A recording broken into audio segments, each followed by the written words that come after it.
They're significant because they seem to show the exact thing Donald Trump has denied, and they come as the impeachment inquiry ramps up. Tonight, Vice President Mike Pence has been ordered to produce documents about his own interactions with Ukraine as the White House faces a subpoena to do the same. Anything having to do with corruption, I actually feel I have an obligation to do that.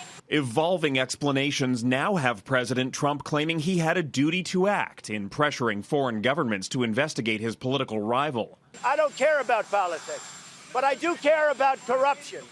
Despite no allegation of wrongdoing against Joe Biden or his son Hunter, Trump has openly called on the governments of Ukraine and China to launch investigations. In the case of Ukraine, text messages delivered to the impeachment inquiry show there may have been a blatant quid pro quo.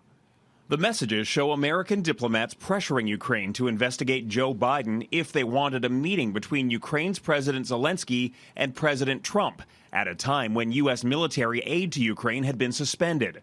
U.S. envoy Kurt Volker wrote to one of Zelensky's aides, assuming President Zed convinces Trump he will investigate/get to the bottom of what happened in 2016, we will nail down a date for visit to Washington.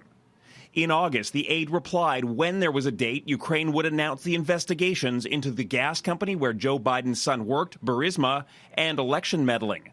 William Taylor, the top U.S. diplomat in Ukraine, then began questioning what was going on.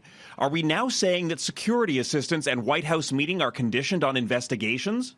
Then, as news about the whistleblower complaint became public, Taylor wrote, "I think it's crazy to withhold security assistance for help with a political campaign." The U.S. ambassador to the EU, Gordon Sondland, a Trump appointee, wrote back, "The president has been crystal clear, no quid pro quos of any kind." The text message that I saw from Ambassador Sondland, who's highly respected, was, "There's no quid pro quo." He said that. Trump has said this was all about investigating corruption, but when asked today if he has ever sought foreign investigations into people who aren't his political rivals, he couldn't name anyone.